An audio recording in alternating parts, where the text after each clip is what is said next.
Hello dear students, in part 2nd of silicon and phosphogen, today we will discuss the following topics. Means first one we will discuss about the properties of silicon, then uses of silicon, silicon fluids or oils, then silicon elastomers, then silicon resins, and lastly we will discuss about the polysiloxane copolymers. So students, let's start. Yes student in our last video lecture we see that what are silicons. ठीक है, हमने ये देखा था कि silicones क्या होते हैं, कैसे उनके पॉलीमर्स की फॉर्मेशंस होती थी. ठीक है, अब हम देखेंगे कि factors affecting the nature of silicone polymers. ठीक है, factors affecting the nature of factor affecting the nature of silicon polymer. ठीक है, ना देखिए आपके पास सिलिकॉन पॉलीमर जो था उसके अंदर आप मोनोमर यूनिट क्या बताते थे कि आपके पास एक मोनोमर यूनिट होती है दैट इज R2SiO. ठीक है, यही आपके पास क्या होती थी भाई, एक मोनोमर यूनिट होती थी. ये बार बार रिपीट करके आपको सिलिकॉन पॉलीमर की फॉर्मेशन करके देती थी. ठीक है, तो इसके अंदर जब आपने स्ट्रक्चर इसकी फॉर्म की थी मोनोमर यूनिट की, तो आपने कहा था एक सिलिकॉन एटम है, उसके ऊपर क्या लगे हुए हैं, 2R ग्रुप लगे हुए हैं, और साथ ही साथ क्या है भाई, ऑक्सीजन अटैच्ड है. ठीक है, ये ऑक्सीजन फर्दर इधर से जुड़ा होता है. ये इसकी मोनोमर यूनिट थी. अब देखिए जो भी इसी से इसको बार बार रिपीट करके पॉलीमर फॉर्म हुआ है, इट मींस जो फैक्टर्स इसको अफेक्ट करेंगे वो वही करेंगे जो इसकी मोनोमर यूनिट के अंदर प्रेजेंट है. मींस यहाँ पर जो R ग्रुप है वो क्या है. ठीक है, इस तरह से ऑर्गेनिक ग्रुप्स का जो नेचर होगा वो सब इसके ऊपर इसको अफेक्ट करेगा, किस तरह से लिंकिंग उसकी हुई है पॉलीमर फॉर्मेशंस में. ठीक है, तो फर्स्ट यदि मैं यहाँ डिस्कस करूँ तो सबसे पहले जो फैक्टर अफेक्ट करता है वो फैक्टर अफेक्ट करता है the nature of alkyl and aryl group. The nature of alkyl और एराइल ग्रुप. देखिए यहाँ पर ये ग्रुप क्या हो सकते थे, मैंने कहा था कि ये ग्रुप आपके पास एल्काइल ग्रुप भी हो सकता था और एराइल ग्रुप भी हो सकता है. अब ये आपके पास ये कौन सा ग्रुप है, ठीक है, वेदर इट इज एल्काइल और एराइल. ठीक है, वो अफेक्ट करेगा आपके पास पॉलीमर के स्ट्रक्चर को. आपके पास आर ग्रुप क्या है, स्मॉल है या लार्ज है, वो अफेक्ट करता है. ठीक है, सेकंड जो इसके अंदर है जो फैक्टर अफेक्ट करता है that is the distribution of organic group if there are more than one type of R group. ठीक है, सेकंड इफेक्ट करता है कि आपके पास ये दोनों आर ग्रुप जो है वो एक टाइप के है या मोर देन वन टाइप है, उनका डिस्ट्रीब्यूशन क्या है. ठीक है, वो इसको अफेक्ट करता है. Means the distribution of organic groups, distribution of organic group if there are more than one type of R group. If there are more than one type of R group. ठीक है, यदि एक से ज्यादा are group present है, किस तरह से प्रेजेंट है, उनका डिस्ट्रीब्यूशन क्या है आर ग्रुप्स का, वो भी इफेक्ट करता है आपके पास सिलिकॉन के नेचर को. ठीक है, सिलिकॉन पॉलीमर के नेचर को. थर्ड आता है कि type and proportion of structural unit. The type and proportion of structural unit. ठीक है, किस टाइप की आपने जो है मोनोमर यूनिट उठाई है, ठीक है, उसके प्रोपोर्शंस क्या है, किस प्रोपोर्शन में आपने उसको लिया है, कितना हिस्सा उसका है. ठीक है, स्ट्रक्चर यूनिट का वो भी आपके पास क्या करती है, सिलिकॉन पॉलीमर्स को अफेक्ट करती है. वेदर आपने 2 मोनोमर यूनिट उठाई है, 3 मोनोमर यूनिट उठाई है, उसने साइक्लिक की फॉर्मेशन करेगा या वो चेन की फॉर्मेशन करेगा, वो सब डिपेंड करता है कि आपने क्या टाइप ली है, क्या प्रोपोर्शन लिया है स्ट्रक्चरल यूनिट का. देन आता है the extent of cross linking, the extent of cross linking. इसका क्या मतलब है, कितनी हद तक वहां पर क्रॉस लिंकिंग हुई है, वो भी जो है सिलिकॉन पॉलीमर के नेचर को अफेक्ट करती है. देन देखिए the length of the chain, कितनी लंबी लेंथ है आपके पास चेन की. ठीक है, the length of the chain. ठीक है, जब आपने पॉलीमर की फॉर्मेशन की है तो कितनी लंबी चेन आपके पास बनी है वो भी जो है अफेक्ट करती है।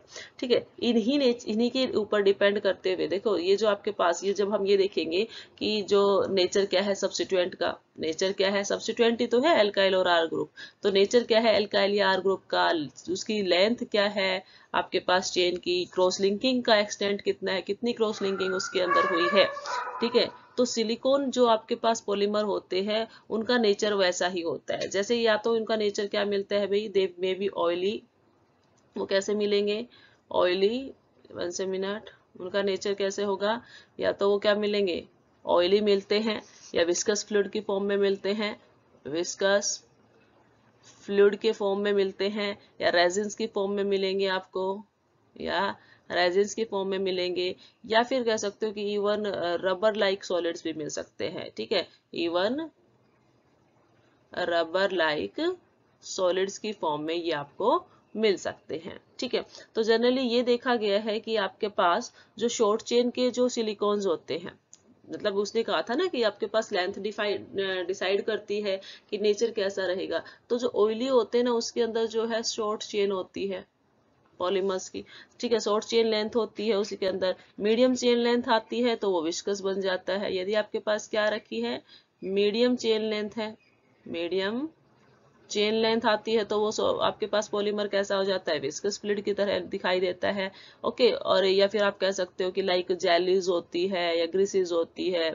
ठीक है, एंड विस्कस ऑयल की तरह भी वो दिखाई देता है। ठीक है, और यदि आपके पास काफी अच्छी खासी लंबी चेन है, लॉन्ग चेन यदि आपने ले ली है, लॉन्गर क्रॉस लिंकिंग भी उसके अंदर अच्छी खासा हो रखा है, तो उसके अंदर क्या आ जाएगा भाई वो रबर लाइक प्रॉपर्टीज शो करता है। लॉन्गर चेन जो होंगी वो रबर लाइक प्रॉपर्टीज शो करती है। ठीक है, तो हमने ये देखा कि कौन कौन से फैक्टर्स पॉलीमर के नेचर को अफेक्ट करते हैं, सिलिकॉन पॉलीमर के नेचर को अफेक्ट करेंगे, और उसके अंदर क्या नेचर क्या है एल्काइल ग्रुप का, आर ग्रुप कैसा है, उसका डिस्ट्रीब्यूशन कैसा है। ओके, किस टाइप के कितने टाइप के आर ग्रुप प्रेजेंट है, उसका प्रोपोर्शन क्या है आर ग्रुप्स का। ठीक है, स्ट्रक्चर यूनिट जो है उसका आपके पास प्रोपोर्शंस क्या है, कितनी उसके अंदर क्रॉस लिंकिंग हुई है, आपके पास जो चेन लेंथ है। ठीक है, जब आपके पास मोनोमर यूनिट जुड़ जुड़ के पॉलीमर की फॉर्मेशन कर रहे हैं उस टाइम कितनी चेन लेंथ है आपके पास वो भी डिसाइड करती है कि आपका जो पॉलीमर होगा वो ऑयली होगा, विस्कस फ्लूइड लाइक होगा, या रेजिन लाइक होगा, या रबर लिक्विड जैसा होगा। ठीक है, तो ये थे आपके पास factors affecting the nature of silicone polymers. Now हम डिस्कस करेंगे properties of silicones. Properties of silicones. ठीक है, कि प्रॉपर्टीज क्या क्या रहेंगी सिलिकॉन्स की। तो देखिए इसके अंदर जो हम डिस्कस करेंगे वो हम पहले एक बार बता देते हैं कि हम इसके अंदर क्या क्या डिस्कस करेंगे। हम इसके अंदर देखेंगे इनकी थर्मल स्टेबिलिटी, थर्मल स्टेबिलिटी, इसको जब चैप्टर के अंदर हमने पहले बताया था कि ये काफी हाईली थर्मल स्टेबल होते हैं। ठीक है, तो उनको हम डिस्कस करेंगे। केमिकल स्टेबिलिटी क्या है इनकी वो हम डिस्कस करेंगे, केमिकल स्टेबिलिटी को इनकी हम डिस्कस करेंगे। ठीक है, देन हम डिस्कस करेंगे इसकी फिजिकल प्रॉपर्टीज, कुछ और फिजिकल जो प्रॉपर्टीज इसकी होती है वो, अदर फिजिकल प्रॉपर्टीज भी आप कह सकते हो, अदर प्रॉपर्टीज भी कह सकते हो, या other physical properties, we can write here other physical properties, ये सभी आज हम यहाँ पर डिस्कस करेंगे। ठीक है, तो देखिए जब सबसे पहले हम डिस्कस करते हैं किसको, थर्मल स्टेबिलिटी को। थर्मल स्टेबिलिटी का मतलब क्या है, सबसे पहले हम डिस्कस करेंगे किसको, थर्मल स्टेबिलिटी को। सबसे पहला जो आपके पास है that is thermal stability, thermal stability. ठीक है, हम इसमें ये देखेंगे कि कितने टेम्परेचर के ऊपर आपका जो सिलिकॉन्स है, ठीक है, वो स्टेबल है या नहीं है। ठीक है, तो हमने स्टार्टिंग में ही बताया था कि जो सिलिकॉन्स पॉलीमर्स होते हैं वो हाईली स्टेबल होते हैं towards heat, so we can write here that they are highly stable, they are highly stable towards heat, मतलब हाई टेम्परेचर पर भी ये क्या होते हैं भाई आपके पास स्टेबल होते हैं। ठीक है, इनके यदि हम स्टेबिलिटी देखें तो कहाँ तक हो सकती है, they exhibit thermal stability, they exhibit thermal stability, thermal stability up to 200 to 300 degree Celsius. 200 से 300 डिग्री सेल्सियस तक तो वो क्या होते हैं आपके पास थर्मल स्टेबल होते ही हैं और इसके अलावा कहता है कि and have low glass transition temperature, जो लो ग्लास ट्रांजिशन टेम्परेचर है उसके ऊपर भी ये स्टेबल होते हैं। And have low glass transition temperature, जिसको आप बोलते हो लो ग्लास ट्रांजिशन टेम्परेचर को टीजी। ठीक है, अब जो लो ग्लास टेम्परेचर पर यदि स्टेबल है तो उसकी वजह से क्या होता है, उसके वजह से यहाँ पर जो आपके पास मटेरियल होता है उसके अंदर आ जाती है फ्लेक्सिबिलिटी। ठीक है, उसके अंदर क्या आ जाती है भाई, फ्लेक्सिबिलिटी, उसके अंदर आएगी फ्लेक्सिबिलिटी। ठीक है, आपका जो मॉलिक्यूल रहेगा उसके अंदर क्या आ जाएगी, जो भी मटेरियल रहेगा उसके अंदर फ्लेक्सिबिलिटी जो है आ जाती है। यस, जो ट्रांजिशन टेम्परेचर आपके पास है ना, जो ट्रांजिशन टेम्परेचर आपके पास है, ठीक है, उसके अबोव लो जो है सिलिकॉन्स अलग अलग तरह की प्रॉपर्टीज शो करता है, अलग अलग तरह की प्रॉपर्टीज शो करता है। एक साइड में ले लेती हूँ कि below the transition temperature and one side is above the transition temperature. ठीक है, तो यदि बात की जाए आपके पास ट्रांजिशन टेम्परेचर ब्लो के ऊपर, ठीक है, ट्रांजिशन टेम्परेचर से यदि नीचे होगा तो ये जो आपके पास सिलिकॉन्स है वो किस तरह की जो है प्रॉपर्टी शो करते हैं, तो ये होते हैं आपके पास there polymer is rigid, polymer in this case is rigid, rigid होता है लाइक ग्लास की तरह। ठीक है, लाइक ग्लास, जिस तरह से ग्लास रिजिड होता है उसी तरह से ब्लो ट्रांजिशन टेम्परेचर ये क्या होते हैं भी आपके पास ग्लास की तरह रिजिड्स होते हैं। ठीक है, एंड अबो की बात की जाए तो अबो दिस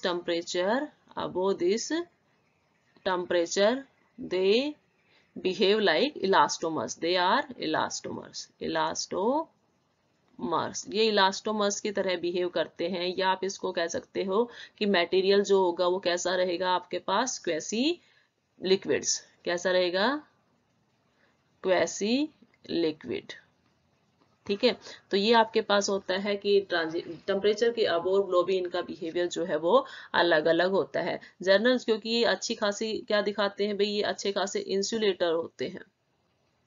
अच्छे खासे इंसुलेटर होने का रीजन ये हुआ है क्योंकि इनके अंदर थर्मल स्टेबिलिटी अच्छी है।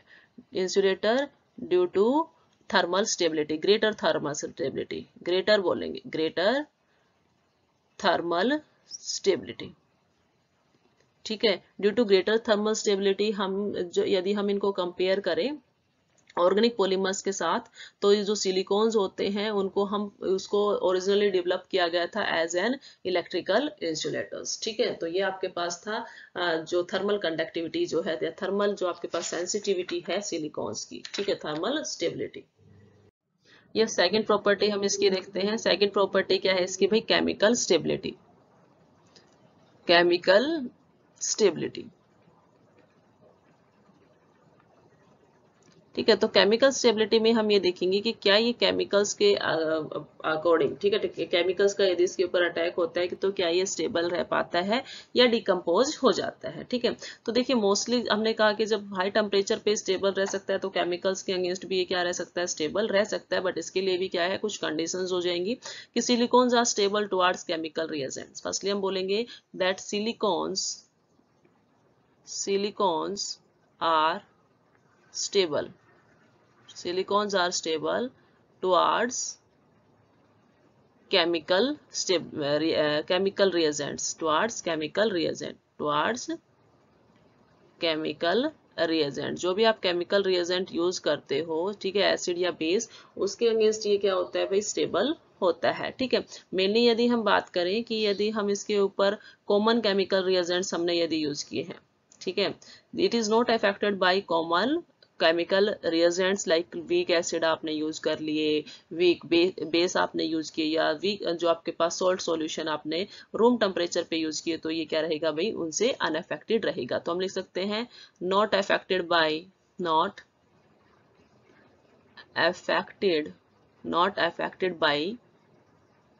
Common chemicals, common chemical reagents. ठीक है, कॉमन केमिकल रिएजेंट्स के अंदर क्या आएगा भाई आपके पास? कॉमन केमिकल रिएजेंट्स के अंदर इसके अंदर आ सकते हैं लाइक क्या क्या हो, like weak acids, weak acid हो, उससे ये कोई इफेक्ट नहीं करेगा, या फिर इसके पास कोई वीक बेस हो, वीक एल्कलीज भी बोल सकते हो आप, वीक एल्कलीज और वीक बेस इसके ऊपर इफेक्ट नहीं करते हैं। साल्ट का सॉल्यूशन भी इसके ऊपर इफेक्ट नहीं करेगा, सॉल्ट सॉल्यूशन जो है उससे ये अनअफेक्टेड रहेंगे। और we can say water at room temperature, water at room temperature. ठीक है, तो ये अनअफेक्टेड रहेंगे किन किन से भाई? जो भी वीक रिएजेंट रहेंगे उनसे ये क्या रहते हैं आपके पास? अनअफेक्टेड रहते हैं। बट क्या होगा? बट यहाँ पर क्या है, यदि आपने क्या कर लिया है, स्ट्रॉन्ग कंसंट्रेटेड ले आए हो आप एसिड या बेस, तो ये ऐसा पॉसिबल हो सकता है, इट मे कोज डीपोलिमराइजेशन, उनका जो पॉलीमर फॉर्म हुआ था वो टूट जाएगा। ठीक है, तो by strong we can say by strong acid और बेस, एसिड और बेस, या वी कैन से स्ट्रॉन्ग या कंसंट्रेटेड आप बोल सकते हो, दे मे कॉज क्या हो जाएगा उसके अंदर? डीपोलिमराइजेशन। क्या हो जाएगा? डीपोलिमराइजेशन। डीपोलिमराइजेशन का मतलब होता है पॉलीमराइजेशन का टूट जाना। ठीक है, एलिमिनेशन हो जाना, टूट जाना डीपोलिमराइजेशन का। ठीक है, तो बाय स्ट्रॉन्ग एसिड्स तो वो क्या हो सकते हैं भाई? उनके अंदर डीपोलिमराइजेशन हो सकता है। ठीक है, किसके थ्रू? स्ट्रॉन्ग एसिड या बेस के थ्रू उनके अंदर डीपोलिमराइजेशन हो सकता है, लेकिन वो नॉट अफेक्टेड रहेंगे, उनके ऊपर कोई इफेक्ट नहीं आएगा। वीक एसिड का कोई इफेक्ट नहीं है, वीक बेस का कोई इफेक्ट नहीं है, सोल्ट सॉल्यूशन का कोई इफेक्ट नहीं है, वाटर रूम टेम्परेचर पे है तो कोई इफेक्ट उनके ऊपर नहीं है जी। ठीक है, जनरली ये क्या होते हैं भाई? स्टेबल होते हैं towards chemical reagent, generally they are stable towards chemical reagent. Yes, हमने क्या कहा? हमने कहा कि यहाँ पर जो सिलिकॉन्स होते हैं उनके ऊपर वीक रिएजेंट्स का कोई फर्क नहीं पड़ता है, लेकिन स्ट्रॉन्ग जब भी कंसंट्रेटेड फॉर्म में आपके पास एसिड या बेस आ जाते हैं तो वो डिपोलिमराइजेशन कॉज कर सकते हैं। सिमिलरली उसी तरह से कुछ इलेक्ट्रॉन डेफिशिएंट स्पीसीज होती हैं, सम इलेक्ट्रॉन डेफिशिएंट, कुछ इलेक्ट्रॉन डेफिशिएंट जो सोल्ट्स है ना, जो इलेक्ट्रॉन डेफिशिएंट सोल्ट है वो क्या कर देते हैं भाई? जो सिलिकॉन ऑक्सीजन का बॉन्ड एंड जो सिलिकॉन कार्बन का जो बॉन्ड होता है, ठीक है, सिलिकॉन कार्बन और सिलिकॉन ऑक्सीजन का जो बॉन्ड होता है उसको क्या करा देते हैं? वो ब्रेक करवा देते हैं। ठीक है, वो उस बॉन्ड का क्लीवेज करा देते हैं। Can cause break cleavage, can cause cleavage. ये जो इलेक्ट्रॉन डेफिशिएंट स्पीसीज है कैन क्लीवेज करवा सकते हैं किस किस का? सिलिकॉन कार्बन बॉन्ड का एंड सिलिकॉन ऑक्सीजन बॉन्ड का। ठीक है, नाउ नेक्स्ट प्रॉपर्टीज इसकी क्या है कि इसी केमिकल रिएक्टिविटीज के अंदर देखा जाए तो जर्नल यदि ऑक्सीजन का इसके ऊपर अटैक हो, क्वाइट स्टेबल है ये, उसके ऊपर क्या है? स्टेबल है। बट यदि आपने ऑक्सीडेशन करवा दी है हाइयर टेम्परेचर पर तो आपके पास ऑक्सीजन का अटैक इस पे होगा और ऑक्सीडेशन हो जाती है। ठीक है, तो we can write here that they are quite stable, that they are quite stable, quite stable towards the attack of oxygen, towards the attack of oxygen, towards the attack of oxygen। ठीक है, oxygen के attack से ये stable होते हैं। But if oxidation को आपने करवा दिया, oxygen attack is at higher temperature, oxygen attack is at higher temperature, ये आपने कंडीशन रख दिया। यदि आपने हाइयर टेम्परेचर ले लिया है, इन दैट केस ऑक्सीडेशन में अकर, उस केस में क्या हो जाएगा भाई?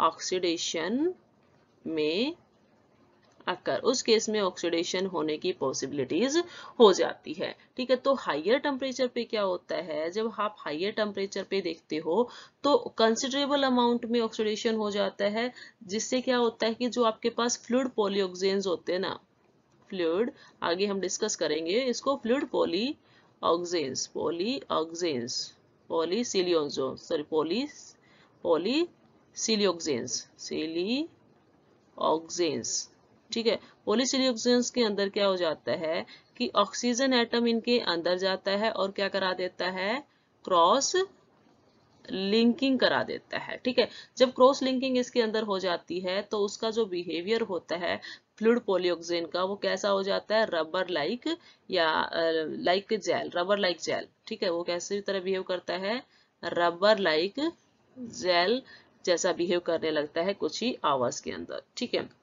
एक और प्रॉपर्टीज इसके अंदर है, केमिकल प्रॉपर्टीज को यदि आप देखें तो यदि हम एरोमेटिक ग्रुप लेके चलते हैं ना सिलिकॉन्स के ऊपर, ठीक है, तो हम ऑक्सीडेटिव क्लीवेज से बच सकते हैं। यदि मैंने यहाँ पर ये जो आर ग्रुप लिए थे, आर ग्रुप मैंने यहाँ पर लिए थे, यदि ये आर ग्रुप यहाँ पर क्या हो भी आपके पास एरोमेटिक ग्रुप हो, क्या हो, एरोमेटिक ग्रुप यदि यहाँ हो, तो एरोमेटिक ग्रुप की प्रेजेंस में जो सिलिकॉन है ना, उसकी जो ऑक्सीडेटिव स्टेबिलिटी है वो बढ़ जाती है, ठीक है। ऑक्सीडेटिव स्टेबिलिटी क्या हो जाती है भाई, वो इंक्रीज हो जाती है, ठीक है। आप यदि पॉलीऑक्सेन्स का केस ले, ठीक है, पॉलीऑक्सेन्स का केस लिया मैंने और उसके अंदर मैंने क्या किया है, जो आर ग्रुप आप तो यूज करेंगे ही, क्योंकि आपके पास जो पॉलीमर वो बनेगा उसके अंदर आर तो होगा ही, क्योंकि इस मोनोमर यूनिट में आर है। तो यदि आपने आर ग्रुप में क्या ले लिया, कोई एरोमेटिक पार्ट ले लिया है, ठीक है, एरोमेटिक ग्रुप ले लिया है, तो उस केस में पॉसिबिलिटी ये है कि आप उसके ऑक्सीडेशन से उसको बचा सकते हो, ठीक है। तो ये था आपके पास chemical reactivity.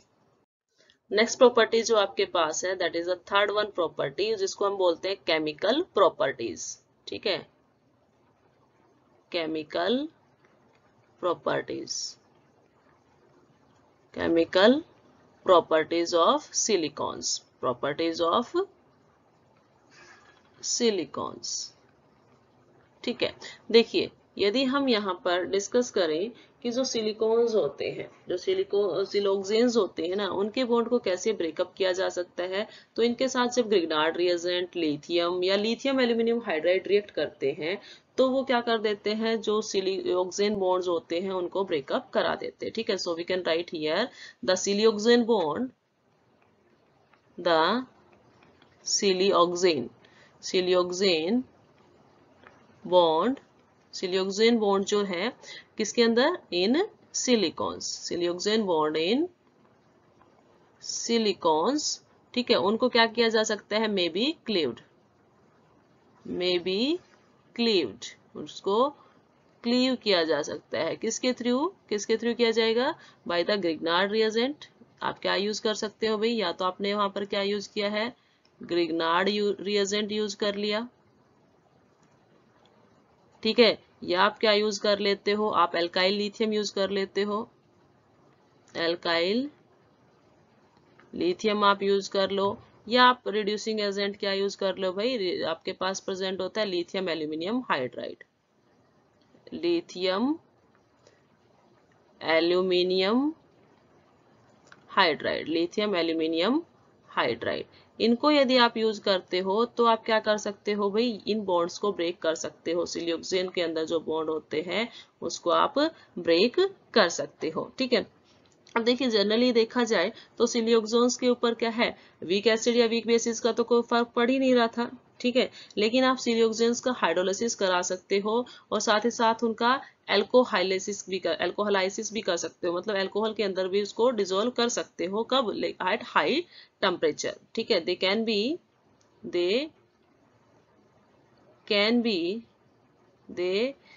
B undergo hydrolysis, they can be undergo hydrolysis, उनका हाइड्रोलिसिस हो सकता है और साथ ही साथ क्या करवा सकते हो आप, उसका एल्कोहाइलाइसिस, एल्कोहलाइसिस, ठीक है, एट हाई टेम्परेचर। कब पॉसिबल होगा ऐसा पॉसिबल होगा at high temperature, at high temperature के ऊपर, हाई टेम्परेचर के ऊपर उनको हाइड्रोलाइसिस किया जा सकता है, उनका एल्कोहाइलाइसिस किया जा सकता है, ठीक है। या फिर आप क्या करो, in presence of strong acid, high temperature ले लो, या in presence of strong acids and base. ठीक है, वीक एसिड और बेस के प्रेजेंस में तो ये कुछ करेंगे ही नहीं, ये तो सिर्फ इनको क्या चाहिए, स्ट्रॉन्ग एसिड या स्ट्रॉन्ग बेस रहेंगे, वही इनके ऊपर क्या करते हैं, असर करते हैं। और जिसकी वजह से अब ये क्या फॉर्म कर देते हैं, जब एल्कोहलाइसिस किया जाता है या फिर हाइड्रोलिसिस किया जाता है, तो ये मेनली जो है फॉर्मेशन करते हैं किसकी, ये फॉर्मेशन करते हैं आपके पास सिलियोनॉल्स की। एल्कोहल आ गया उसके अंदर, ठीक है, सिलियोनॉल्स। ठीक है, दूसरा एल्कोक्सी सिलियंस एल्कोक्सी सिलियंस की फॉर्मेशन ये करते हैं। यस, देखते हैं कैसे इसके बॉन्ड्स की क्लीवेज की जा सकती है। ये आपके पास क्या होता है, सिलिकॉन होता है। ठीक है, आपके पास क्या प्रेजेंट है, सिलिकॉन है। ठीक है, सिलिकॉन के ऊपर कितने ग्रुप प्रेजेंट है भाई, 2R ग्रुप प्रेजेंट है। और एक क्या है भी आपके पास, ऑक्सीजन है, उसने साइड बाय इस तरह से बॉन्डिंग की हुई है। ठीक है, ये आपके पास क्या है, यदि मैं ये N मोल्स ले लूं तो ये क्या है आपके पास, पॉलीमर है। बार बार ये लिंकिंग करके पॉलीमर्स की फॉर्मेशन कर देता है। ठीक है, अब मैं इसके ऊपर देखूंगी, यदि मैंने ग्रिग्नार्ड रिएजेंट की रिएक्शन करवाई, ठीक है, N मोल्स है तो मुझे N ही मोल्स क्या लेने पड़ेंगे, RMgX लिए मैंने। ठीक है, RMgX लिए, तो RMgX के जब इसके ऊपर रिएक्शंस होगी तो देखिए R क्या होता है, नेगेटिव, और MgX क्या हो जाएगा, पॉजिटिव। वैसे ही ऑक्सीजन यहाँ पर क्या है भाई, नेगेटिव चार्ज रहेगा, सिलिकॉन के कंपैरिजन में तो इसकी इलेक्ट्रोनेगेटिविटी ज्यादा है ना, और सिलिकॉन क्या हो जाएगा, पॉजिटिव। तो यहाँ पर क्या होगा, अपोजिट चार्जेस का अट्रैक्शन होगा। O नेगेटिव किसको अट्रैक्ट करता है भाई, MgX को, एंड R किसको अट्रैक्ट करेगा, R जो है वो सिलिकॉन के थ्रू अट्रैक्ट हो जाएगा। ठीक है, हमने यहाँ पर ये जो है आपके पास R जो है वो किसके ऊपर अटैक कर लेता है, सिलिकॉन के ऊपर। ठीक है, तो आपके पास क्या फॉर्मेशन हुई, आपके पास यहाँ पर फॉर्मेशन क्या होगी भी, आपके पास ऑलरेडी जो है R प्रेजेंट है। यदि मैं ये कहूँ कि R है, ठीक है, ये आपके पास सिलिकॉन है, ये ऑलरेडी R प्रेजेंट था। ठीक है, यहाँ पर देखिए, यदि मैं इनको मैं डिफरेंशिएट कर देती हूँ, this one is R dash, this one is the R dash. Okay, नया जो R ग्रुप आया है उसको मैं R2 बोल देती हूँ। ठीक है, R डबल डैश कर देती हूँ। ठीक है, तो यहाँ पर जो आया है R ग्रुप, ये R ग्रुप कहाँ से आ गया आपके पास, ग्रिग्नार्ड रिएजेंट से आपके पास आया है। ठीक है, साथ ही साथ यहाँ पर क्या है भाई, ऑक्सीजन के पास क्या चला गया है, MgX, यही तो आया है, ऑक्सीजन के पास क्या आ गया है, MgX। ठीक है, तो ग्रिग्नार्ड रिएजेंट का ये पार्ट जो है इसके अंदर आ गया है। नाउ फर्दर यदि इसका हाइड्रोलिसिस किया जाए, हमने क्या था, या तो इसका हाइड्रोलिसिस कर दो या एल्कोहाइलाइसिस करते हैं तो भी आप इसको ब्रेक कर सकते हो, ग्रिग्नार्ड रिएजेंट की हेल्प से भी इनके बॉन्ड्स को ब्रेकअप कर सकते हो। ठीक है, आपके पास N मोल्स थे तो आप इसको भी क्या लोगे, N मोल्स ही लोगे। नाउ यदि इसका देखा जाए हम, तो आपके पास क्या फॉर्मेशन होगी, हाइड्रोलिसिस होगी। तो देखिए, हाइड्रोलिसिस जब होती है तो मैं वाटर को कैसे लिख दूं, मैंने वाटर को लिखा H पॉजिटिव, मैंने वाटर को कैसे लिखा, H positive and OH negative. ठीक है, यहाँ पर क्या है, O नेगेटिव Mg पॉजिटिव। ठीक है, तो अट्रैक्शन क्या होगा, अपोजिट चार्जेस का, तो आपके पास बाई प्रोडक्ट को क्या निकल गया, MgOH। ठीक है, MgOH ट्वाइस यहाँ से निकल जाएगा, क्योंकि आपके पास मैग्नीशियम के ऊपर क्या चार्ज होता है, 2 पॉजिटिव, तो यहाँ पे 2 निकल जाएगा, मैग्नीशियम हाइड्रोक्साइड यहाँ से निकल गया। बाकी जो यहाँ पर बचा है वो क्या बचा, देखिए आपके पास सिलिकॉन है, यस आपके पास सिलिकॉन था, आपके पास एक R ग्रुप ऑलरेडी प्रेजेंट था, R डैश आपके पास प्रेजेंट था, आपने R डबल डैश कहाँ से ले लिया, ग्रिग्नार्ड रिएजेंट से ले लिया है। साथ ही साथ अब यहाँ जो बॉन्ड फॉर्म हुआ है वो ऑक्सीजन एंड हाइड्रोजन का बॉन्ड फॉर्म हो गया है। ठीक है, तो ग्रिग्नार्ड रिएजेंट जो है वो इस तरह से इसके ऊपर रिएक्शन करता है। नाउ यदि मैं सेकंड रिएक्शंस देखूं, सेकंड रिएक्शन सपोज कीजिए मैंने इसकी किसके साथ करवा दी, इसकी सेकंड रिएक्शन मैंने करवाई है NR लिथियम के साथ, NR लिथियम के साथ। ठीक है, मैंने इसकी रिएक्शन करवा दी एल्काइल लिथियम के साथ। ठीक है, नाउ अब क्या फॉर्मेशंस होता है, यहाँ पर आपके पास क्या होगा, R नेगेटिव है, लिथियम पॉजिटिव है। ठीक है, तो ऑब्वियसली जैसे एडिशन रिएक्शंस हुई है वैसे ही यहाँ पर भी एडिशन रिएक्शन हो जाएगी। आपके पास क्या था, सिलिकॉन था, यस आपके पास यहाँ पर सिलिकॉन है, ये आपके पास सिलिकॉन है, इसके ऊपर एक R ग्रुप पहले लगा हुआ है, एक R डैश लगा हुआ है। अब ये डबल डैश वाला जो है ब्लैक कलर का मैंने यहाँ पर जो R लगाया, ये कहाँ से आ गया आपके पास, ये अल्काइल लिथियम से आ गया है। साथ ही साथ यहाँ पर क्या है भाई, ऑक्सीजन, ऑक्सीजन के साथ कौन चला गया, लिथियम पॉजिटिव। ठीक है, ये आपके पास यहाँ पर हो गया है। ठीक है, जब इसका हाइड्रोलिसिस होगा, यदि मैं इसका हाइड्रोलिसिस करवा दूं तो ये आपको क्या देगा, ये आपको देगा जो आपके पास प्रोडक्ट उसमें मिला था ग्रिग्नार्ड रिएजेंट में, वैसा ही प्रोडक्ट इसमें आपको मिलेगा। ये आपके हाइड्रोलिसिस हो गया, अगेन इसके अंदर आपके पास एल्कोहल मिल जाता है। ठीक है। नेक्स्ट मैंने क्या कहा था, इसके बॉन्ड की ब्रेकिंग की जा सकती है यदि आपने क्या कर दिया, लिथियम एल्यूमिनियम हाइड्राइड यूज कर लिया। आपने क्या यूज किया है, लिथियम एल्यूमिनियम हाइड्राइड आपने यहाँ पर यूज किया है। ठीक है, जब लिथियम एल्यूमिनियम हाइड्राइड क्या है, एक रिड्यूसिंग एजेंट है, वो ऑक्सीजन को निकाल देता है और हाइड्रोजन की एडिशन कराएगा। तो यहाँ से आपके पास जो फॉर्मेशन होगी वो क्या फॉर्मेशन होगी, देखिए यहाँ पर आपके पास है SI ऑलरेडी प्रेजेंट है, यस SI ऑलरेडी प्रेजेंट है, एक R ग्रुप है, दूसरा भी आपके पास क्या है R ग्रुप प्रेजेंट है। ऑक्सीजन, क्योंकि 2 ऑक्सीजन निकल के गए तो 2 हाइड्रोजन की यहाँ पर एडिशन हो जाएगी। साथ ही साथ यहाँ पर बाई प्रोडक्ट क्या निकल जाएंगे भाई, आपके पास Li2O निकल जाएगा और प्लस में Al2O3 यहाँ से रिमूव हो जाएंगे। ठीक है, तो आपने यहाँ पे क्या देखा कि जो आपके पास सिलिकॉन ऑक्सीजन बॉन्ड है, ठीक है, या सिलिकॉन कार्बन का जो बॉन्ड होगा उसको हम कैसे ब्रेक करवा सकते हैं भाई, गिबो रिएक्शन करके ग्रीनार्ड रिएजेंट के साथ, एल्काइल लिथियम के साथ या लिथियम एल्यूमिनियम हाइड्राइड के साथ रिएक्ट करके उसके बॉन्ड को ब्रेक किया जा सकता है। ठीक है, हम उसका क्या करेंगे सबसे पहले, क्योंकि ये क्या करते, देखिए ये जो आपके पास प्रेजेंट होते हैं R लिथियम एंड RMgx, ये दोनों तो पहले एडिशन रिएक्शन दिखाएंगे। आपके पास R ग्रुप ऐड हो गया है, MgX ऐड हो गया, जैसे इसके अंदर लिथियम ऐड हुआ और R ऐड हुआ तो दोनों में पहले एडिशन हुआ। सेकंड स्टेप के अंदर हमने उनका यदि हाइड्रोलिसिस कराया तो आपके पास जो फाइनल प्रोडक्ट बनता है, फाइनली आपके पास यहाँ पर जो प्रोडक्ट बनता है that is this one, alcohol type. ठीक है, उसी तरह से जब इसकी आप क्या कराते हो, लिथियम एल्यूमिनियम हाइड्राइड एक रिड्यूसिंग एजेंट, तो ये रिडक्शन करवाएगा। रिडक्शन के टाइम क्या होगा भी, आपके पास जो भी ऑक्सीजन है वो रिमूव हो जाएगा और आपको एक हाइड्रेटेड, ठीक है, जिसके अंदर हाइड्रोजन एंटर कर जाएगा, वो प्रोडक्ट आपके पास यहाँ पर फॉर्म हो जाता है। तो ये थी आपके पास chemical properties of silicon. Now after this we will see its other physical properties, या we can say other properties, other properties. कुछ और प्रॉपर्टीज जो है सिलिकॉन्स की, किस तरह की प्रॉपर्टीज शो करता है, देखिए कि ये जो है वाटर रिपेलेंट होता है। कि क्या होते हैं आपके पास, वाटर रिपेलेंट है। ठीक है, ये वाटर रिपेलेंट्स है। इसका मतलब क्या है भाई, ये वाटर्स की इसको अट्रैक्ट नहीं करते हैं, ये उसको रिपेल करते हैं। ठीक है, ऐसा क्यों होता है, ऐसा इसलिए होता है क्योंकि सिलिकॉन चेन के अंदर क्या होते हैं, R ग्रुप जो होते हैं वो ऑर्गेनिक पार्ट होता है। ठीक है, R ग्रुप तो क्या है, ऑर्गेनिक पार्ट होता है। तो हम बोलेंगे कि because silicon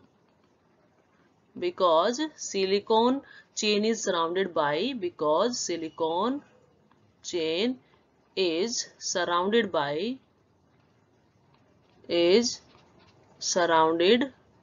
by organic side chain या साइड ग्रुप आप बोल सकते हो, ऑर्गेनिक साइड ग्रुप्स।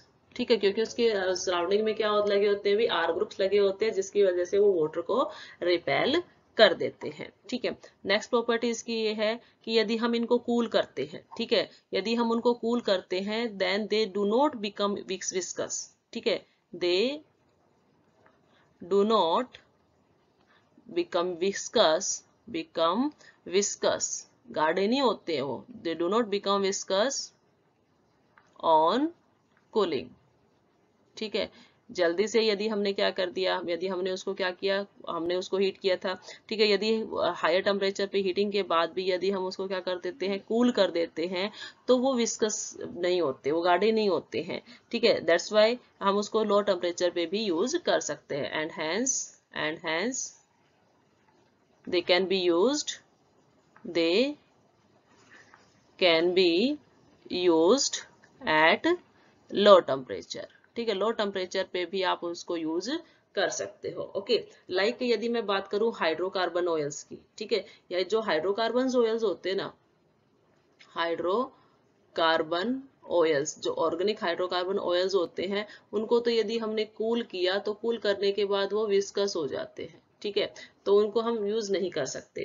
लेकिन यदि मैं क्या करूं, मुझे सिलिकॉन्स का पॉलीमर मिला है, तो मैंने उसको यदि कूल किया है, कूलिंग के बाद वो विस्कस नहीं हो गए, इट मीन्स उसको हम लो टेम्परेचर पे भी यूज कर सकते हैं। ठीक है, नेक्स्ट जो प्रॉपर्टीज हैं वो ये है कि इनका जो वेट होता है, ठीक है, जो इनका वेट होता है वो लो मोलिकुलर वेट होता है, एंड ये सोल्यूबल होते हैं ऑर्गेनिक सॉल्वेंट्स के अंदर भी। ठीक है, they have low molecular weight. Low molecular weight जो इनका है आपके पास, लो मोलिकुलर वेट के यदि आपने सिलिकॉन पॉलीमर ले लिए, low molecular weight silicon silicon polymers, low molecular weight silicon polymers को आप क्या करो, this one is a silicon, here silicon, silicon polymers are soluble in organic solvents, are soluble in organic solvents. Organic solvents के अंदर ये क्या हो जाते हैं भाई, सोल्यूबल है। लाइक हम यदि ऑर्गेनिक सॉल्वेंट्स की बात करूं मैं, ईथर हो आपके पास, ठीक है, आपके पास कार्बन टेट्राक्लोराइड हो, CCl4 हो या बेंजीन हो, इनके अंदर भी ये क्या हो जाते हैं, डिजोल्व हो जाते हैं, सोल्यूबल हो जाते हैं। लेकिन कौन से होंगे, डिजोल्व होने के लिए भी कंडीशन है भाई कि लो मोलिकुलर वेट वाले, जिसके अंदर आर पार्ट क्या हो आपके पास, स्मॉल होगा, तो उसी के अकॉर्डिंग क्या हो जाएगा, उनका वेट भी क्या हो जाएगा, कम हो जाएगा। तो लो मोलिकुलर वेट जो है वो तो क्या हो जाते हैं भाई आपके पास, सोल्यूबल हो जाते हैं। ठीक है, उससे पहले हमने क्या देखा, उससे पहले हमने देखा कि यदि हम इनको क्या करते हैं, कूल करते हैं, यदि हम इनको क्या कर देते हैं, कूलिंग करते हैं इनकी, तो कूलिंग के बाद ये विस्कस नहीं होते हैं। ठीक है, दे डू नॉट विस्कस, ये विस्कस नहीं होंगे। ओके, एंड फर्स्ट हमने क्या देखा इसके अंदर, अदर प्रॉपर्टीज के अंदर, कि वाटर रिपेलेंट होते हैं, वाटर रिपेलेंट होते हैं। इट मीन्स क्यों रीजन है इसका, इसका रीजन ये है क्योंकि सिलिकॉन जो है वो सराउंडेड होता है ऑर्गेनिक साइड ग्रुप से, और ऑर्गेनिक साइड ग्रुप आपके पास पता है और नॉन पोलर होता है, तो नॉन पोलर कभी भी वाटर को क्या करेगा, अट्रैक्ट नहीं करेगा। उसके लिए क्या कंडीशंस है कि वहां पर पोलरिटी होनी चाहिए, तो यहाँ पर क्योंकि ऑर्गेनिक साइड ग्रुप के अंदर पोलरिटी नहीं है, that's why they repel water. Next properties इसकी ये है कि ये अच्छे खासे इंसुलेटर्स होते हैं, they are good insulator, they are good insulators, they are good insulators, ये अच्छे खासे इंसुलेटर्स होते हैं। यदि अच्छे खासे इंसुलेटर है तो हम इसको क्या कर सकते हैं, and provide electrical insulators for electrical Motors, and provide electrical insulators किसके अंदर, इन electric Motors, for electrical Motors, for electrical Motors, electrical Motors हो या फिर अदर भी एप्लीकेंट्स हैं उसके अंदर। बिकॉज देखो ये क्या है भी आपके पास, ये अच्छे खासे इंसुलेटर होते हैं। अच्छे खासे इंसुलेटर होने का रीजन ये होता है because they can withstand with high temperature, because they can withstand high temperature. ठीक है, हाई टेम्परेचर पे ये क्या होते हैं भाई, स्टेबल होते हैं, that's why they are good insulator, not conductor, they are good insulator, अच्छे खासे इंसुलेटर ये होते हैं। नेक्स्ट प्रॉपर्टीज ये है, दे आर नॉन स्टिकी है, ठीक है, and anti forming properties show करते हैं, नॉन स्टिकी है, एंटी फॉर्मिंग प्रॉपर्टीज ये शो करते हैं। ठीक है, इसी की वजह से जो आपके पास मतलब नॉन स्टिकी है तो इसका मतलब क्या है कि चिपेगा नहीं, चिपचिपाहट नहीं शो करता, और ना ही एंटी फॉर्मिंग है, फॉर्म्स की फॉर्मेशंस ये नहीं करता है। ठीक है, यदि मैं देखूं कि जो स्ट्रेंथ और जो इनर्टनेस होती है, यदि हम डिस्कस करें स्ट्रेंथ एंड इनर्टनेस, भाई क्या कर रहा है, इनर्ट है और स्ट्रेंथ भी इसकी काफी अच्छी है। वो किन किन दो फैक्टर्स के ऊपर डिपेंड करती है, वो डिपेंड करती है कि आपके पास वो किन किन फैक्टर्स पे डिपेंड करती है। फर्स्ट फैक्टर यहाँ पर ये है कि जो स्टेबल सिलिका होता है, इसका जो स्केलेटन यदि आप देखते हो तो स्केलेटन के अंदर क्या देखते हो आप, आपको देखा था कि आपने देखा सिलिकॉन ऑक्सीजन सिलिकॉन बॉन्ड था। ठीक है, इसी तरह से था, आगे फर्दर देखोगे तो फिर ऑक्सीजन सिलिकॉन बॉन्ड इस तरह से था। ठीक है, तो जो बॉन्ड एनर्जी होती है ना, जो बॉन्ड एनर्जी होती है सिलिकॉन ऑक्सीजन बॉन्ड की, bond energy of this bond of silicon oxygen bond, ठीक है, बॉन्ड एनर्जी जो है आपके पास किसकी, bond energy of silicon oxygen bond, वो क्या है भाई आपके पास, इज वेरी हाई, वो काफी हाई होती है, अबाउट 502 किलो जूल पर मोल, 502 किलो जूल पर मोल इसकी एनर्जी होती है जो काफी हाई होती है। ठीक है, इतनी बॉन्ड एनर्जी चाहिए इस बॉन्ड को ब्रेक करने के लिए। ठीक है, दैट्स वाई तो हम बोल रहे हैं कि इसको ब्रेक करने के लिए आपको हायर टेम्परेचर चाहिए या फिर कंसंट्रेटेड एसिड या बेस चाहिए। ठीक है, सेकेंड इनकी स्ट्रेंथ से रिलेटेड ये होता है कि इनकी जो कार्बन सिलिकॉन की बॉन्डिंग होती है ना, वो भी बहुत क्या है आपके पास, ये बॉन्ड भी क्या होता है, बॉन्ड ऑल्सो स्ट्रॉन्ग। ठीक है, तो भी नेचर यदि है, यदि हम किसी भी सब्सटेंस का नेचर देखते हैं तो उसके अंदर जो भी प्रेजेंट एटम्स है वो देखेंगे तो इसके अंदर सिलिकॉन था, आर ग्रुप था, आर ग्रुप था, रो था। अब इसने तो ये बोल दिया कि देखो ये बॉन्ड भी बहुत स्ट्रॉन्ग है, SiO बॉन्ड भी बहुत स्ट्रॉन्ग है और SiR बॉन्ड भी बहुत स्ट्रॉन्ग है, that's why they are inert and very strong. ठीक है, तो एक बार इसको देख लेते हैं कि दीज आर गुड इंसुलेटर, ये अच्छे खासे इंसुलेटर है और इसीलिए ये इलेक्ट्रिकल इंसुलेटर प्रोवाइड कराते हैं इलेक्ट्रिकल मोटर्स में। अब अच्छे खासे इंसुलेटर इसलिए है क्योंकि ये हाई टेम्परेचर पे भी विथस्टैंड कर सकते हैं। देन हमने कहा नॉन स्टिकी है, एंटी फॉर्मिंग प्रॉपर्टी शो करता है, इनकी स्ट्रेंथ डिपेंड करती है किन किन फैक्टर्स के ऊपर। ज्यादा स्ट्रेंथ इसलिए है क्योंकि इसका जो सिलिकॉन ऑक्सीजन बॉन्ड है वो काफी स्ट्रॉन्ग है और जो सिलिकॉन कार्बाइड बॉन्ड है, कार्बन बॉन्ड है, वो भी काफी स्ट्रॉन्ग है। इन बॉन्ड्स को ब्रेक करने के लिए आपको क्या चाहिए, हाई एनर्जी चाहिए।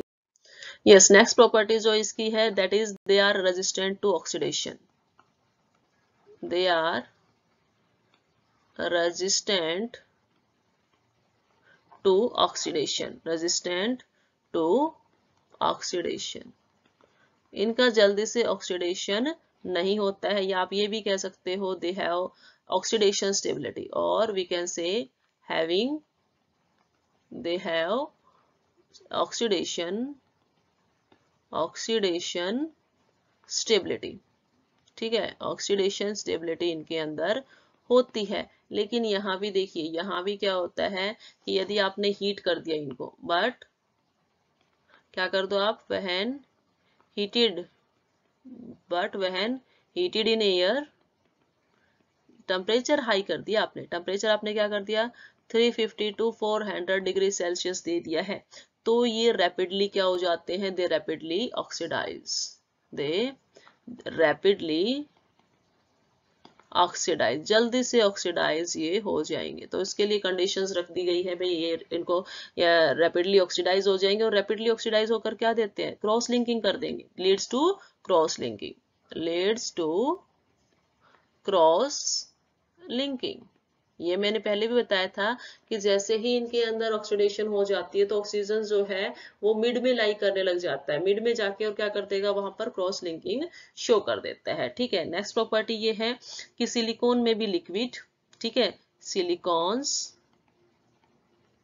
में भी लिक्विड, क्या कैसे कैसे एग्जिस्ट कर सकता है वो, में बी लिक्विड, में बी कैसा हो सकता है, ये लिक्विड हो सकता है। ठीक है, ये आपके पास ऑयल टाइप का हो सकता है, ये आपके पास ऑयल टाइप हो सकता है, ग्रीसिस टाइप का हो सकता है, ग्रीस टाइप हो सकता है, और रेजिन या आप बोल सकते हो रबर टाइप या इलास्टोमर्स, या इलास्टोमर्स हो सकता है, या आप कह सकते हो रबर, या आप इसको कह सकते हो कि ये रेजिन टाइप भी हो सकता है। ठीक है, इट में बी रेजिन टाइप, RESINS। ठीक है, रेजिन टाइप भी ये हो सकता है। तो इसके अंदर हमने क्या देखा है कि भाई ये रेजिस्टेंट होता है ऑक्सीडेशन से, बट यदि आपने 350 टू 400 डिग्री सेल्सियस पर लेके गए एयर की प्रेजेंस में तो रैपिडली ऑक्सीडाइज होगा और क्या दे देगा, क्रॉस लिंकिंग करवा देता है। ठीक है, वहां पर क्रॉस लिंकिंग करा देता है। ये लिक्विड हो सकते हैं, ये ऑयल की फॉर्म में भी रह सकते हैं, ग्रीसेस की फॉर्म में भी रह सकते हैं और इलास्टोमेरिक फॉर्म में रह सकते हैं। ये इनकी कुछ प्रॉपर्टीज थी। ठीक है स्टूडेंट्स, तो ये था आपके पास properties of silicones. Yes, after जो इसकी प्रॉपर्टीज हैं उसके बाद हम देखेंगे इसकी यूजेस ऑफ सिलिकॉन्स। उसके बाद आपके पास आता है यूजेस ऑफ सिलिकॉन्स। ठीक है, तो देखिए प्रॉपर्टीज देखने के बाद आप इजीली बता सकते हो कि आप इसको कहाँ पर यूज कर सकते हो। ठीक है, तो देखिए फर्स्ट जो यदि मैं इसका यूज बताऊं तो फर्स्ट यूज इसका होता है आपके पास हाई टेम्परेचर ऑयल बाथ्स के अंदर। ठीक है, they are used for, they are used for high temperature, for high temperature oil baths, high temperature oil baths में के लिए इनको यूज किया जाता है, या फिर आप इसको बोल सकते हो कि हाई वैक्यूम पंप में भी इनको यूज किया जा सकता है। हाई वैक्यूम पंप के अंदर इनका यूज किया जा सकता है। ठीक है, क्योंकि ऐसा क्यों होता है कि हम इसको इस तरह से यूज कर सकते हैं, क्योंकि ये भाई क्या होते हैं, हाई टेम्परेचर पर भी क्या कर सकते हैं, रेजिस्ट कर सकते हैं। ठीक है, नाउ सेकंड ये है कि जो सिलिकॉन पॉलीमर्स होते हैं उसको आप यूज कर सकते हो एज ए ग्रीस। ठीक है, they can be used as, किस किस की तरह यूज किया जा सकता है भाई, इसको ग्रीसेस की तरह यूज किया जा सकता है। ठीक है, जो ग्रीसेस होती है, ग्रीसेस, ठीक है, या इसको वर्नेसेस की तरह भी यूज कर सकते हैं, varnishes, greases, varnishes, and they can be used at low temperature. ठीक है, इनको कब यूज किया जा सकता है, they can also be used at low temperature. ठीक है, क्योंकि ये क्या होते हैं, लो टेम्परेचर पे यूज करने का रीजन ये होता है कि ये विस्कस नहीं होते हैं, ये विस्कस नहीं होते हैं लो टेम्परेचर पे, ये जल्दी से जमते नहीं है रूम टेम्परेचर पर। दैट्स वाई हम इसको एज ए ग्रीस यूज कर सकते हैं, वर्नेसेस की तरह हम इनको यूज कर सकते हैं रूम टेम्परेचर के ऊपर या लो टेम्परेचर के ऊपर भी। ठीक है, नेक्स्ट ये होता है कि सिलिकॉन जो है ना वो वाटर रिपेलेंट होता है। ठीक है, आपने देखा था कि वाटर रिपेलेंट है और ये अच्छे खासे इंसुलेटर होते हैं, इसीलिए हम इनको यूज करते हैं for waterproofing and electrical condensers. ठीक है, दे आर यूज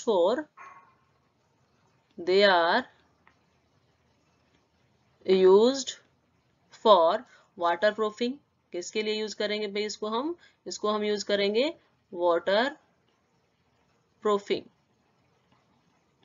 ठीक है, वाटर प्रूफिंग में यूज कर लेते हैं।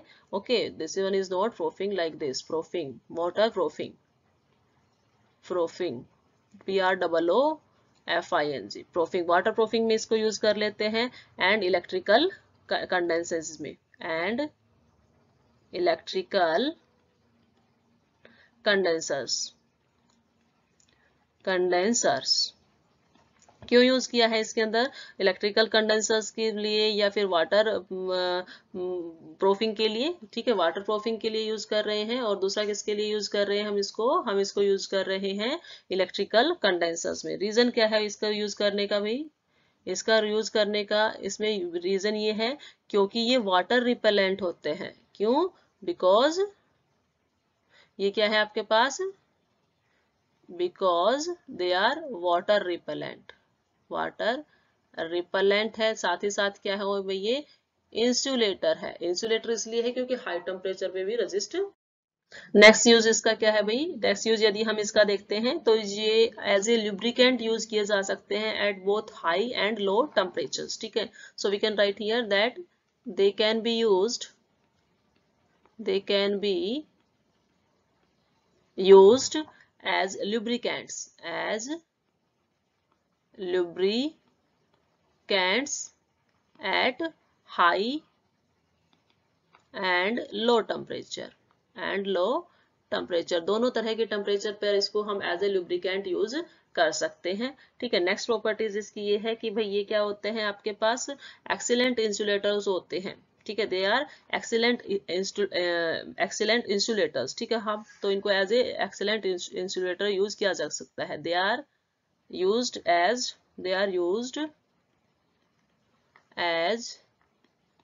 excellent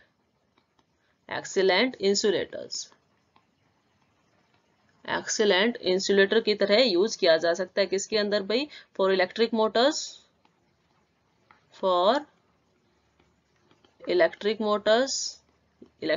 वगैरह में, या फिर आप अदर इलेक्ट्रिकल एप्लीकेंस बोल सकते हो, और अदर इलेक्ट्रिकल एप्लीकेंस। ठीक है, इंसुलेटर होने की वजह से हम इनको इसके अंदर यूज कर सकते हैं। ठीक है, नाउ एक और प्रॉपर्टीज इसकी अच्छी आती हो कि ये आपके पास इनकी टॉक्सिसिटी क्या है, लो है। ठीक है, तो ये इनको हम यूज कर सकते हैं मेडिसिन के अंदर भी और कॉस्मेटिक इम्प्लांट्स के अंदर भी। ठीक है, तो हम लिखेंगे देयर टॉक्सिसिटी जो है आपके पास, देयर टॉक्सिसिटी। ठीक है, इनकी जो टॉक्सिसिटी होती है वो क्या होती है भी आपके पास, लो होती है। That's why they can be used can be used in medicines, medicines के अंदर आप इनका यूज कर सकते हो। ठीक है, आप इनका यूज किसके अंदर कर सकते हो, मेडिकल पर्पज के लिए। ठीक है, आप इसको लिख सकते हो सीधा ही कि दे can be used in medicinal and cosmetic implants and cosmetic implants. ठीक है, इसके साथ साथ एक और प्रॉपर्टीज रह जाती है, वो भी हम यहाँ पे डिस्कस कर लेते हैं कि सिलिकॉन रबर्स जो होते हैं ना, वो काफी आपके पास यूजफुल होते हैं लो टेम्परेचर के ऊपर भी, क्योंकि यहाँ पर ये क्या होते हैं, जब इनको हम मिक्स करते ये जो है आपके पास इलास्टिक प्रॉपर्टीज शो करता है, तो सिलिकॉन रबर भी काफी आपके पास यूजफुल होता है। Silicone rubber is also very useful. ठीक है, सिलिकॉन रबर भी काफी यूजफुल होता है। तो स्टूडेंट्स, ये थे आपके पास यूजेस ऑफ सिलिकॉन्स पॉलीमर्स। ठीक है, आपने क्या देखा, इनको हम ऑयल बाथ के लिए यूज कर सकते हैं, हाई वैक्यूम पंप्स के लिए इनको यूज कर सकते हैं। सेकंड हमने देखा एज ए ग्रीसेस में यूज कर सकते हैं। ठीक है, ग्रीस वगैरह में, वर्नेसेस वगैरह में इसको यूज कर सकते हैं। लो टेम्परेचर के ऊपर वाटर रिपेलेंट होते हैं, दैट्स वाई हम इसको यूज करते हैं, as a insulators, good insulators की तरह। ठीक है, देन हमने देखा कि ये क्या करते हैं, बोथ लो टेम्परेचर और हाई टेम्परेचर पे एज ए लुब्रिकेंट इनको यूज किया जा सकता है। ठीक है, एक एक्सीलेंट इंसुलेटर होने की वजह से इसको इलेक्ट्रिकल मोटर्स में या अदर इलेक्ट्रिकल जो एप्लीकेंस होता है उसमें यूज किया जा सकता है। टॉक्सिसिटी कम होने की वजह से, टॉक्सिसिटी लो है, that's why they can B use in medicinal या अदर जो भी कॉस्मेटिक इम्प्लांट्स होते हैं उसके अंदर यूज किया जा सकता है। सिलिकॉन रबर भी क्या है आपके पास काफी यूजफुल है, जिसको हम यूज करते हैं। तो ये थे आपके पास uses of silicon. So students, with this video lectures we have completed the topics of silicon polymers properties and their uses. Well students, thank you very much.